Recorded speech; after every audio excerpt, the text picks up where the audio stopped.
சீமானோட கட்டவர் மயிருக்கு வருவா விஜய். சினிமால துப்பாக்கிங்கிற படத்துக்கு தலைப்பு வச்சவன் தலைவன் கிடையாதா? துப்பாக்கி வச்சு இந்த களத்துல நின்னா அவன் தான் தலைவன். அப்படிப்பட்ட தலைவனை தலைவனாக ஏற்றுக்கொண்டவர் சீமான். அவருடைய கட்டவர் மயிருக்கு சரியா வருவாரா விஜய்? நீ பேசுற, நீ எல்லாம் ஒரு ஆடு இல்ல பிஸ்மி, எல்லாம் ஒரு ஆடு.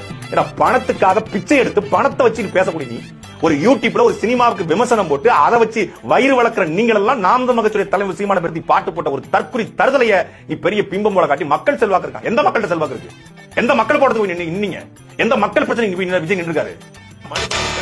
ஸ்டெர்லைட்ல போராடிய அந்த மக்களுக்கு ஆதரவாக போய் இரவோடு இரவாக போய் நின்று ஸ்டெர்லைட்டுடைய நோயினுடைய அம்மாவை பார்த்து ஆறுதல் சொல்றாரு. நீட் தேர்வில் இறந்து போன அனிதாவுடைய அம்மாவையும் தங்கச்சியும் பார்த்து அண்ணனை பார்த்து ஆறுதல் சொல்றாரு. மெரினா கடற்கரையில மக்கள் ஜல்லிக்கட்டுக்கு போராடிய பொழுது அந்த மக்கள் போய் நிக்கிறாரு. மனுஷனா இருக்காரு. மனுஷனா இருந்து விஜய் குருதியகம், விஜய் வெளியகம், விஜய் படிப்பகம் கொண்டு வாங்கன்னு சொல்லிட்டு கூடுதலாக சொன்னார். உண்மையில வியந்து போயிட்டேன். விஜய் அவர்கள் இந்த அரசியலை எவ்வளவு உத்து நோக்கிறார் அப்படின்னு நம்மளால புரிந்து கொள்ள முடிகிறது.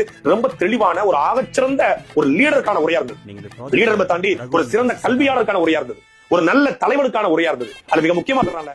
I love you Vijay. 4 பேருக்கு நல்லது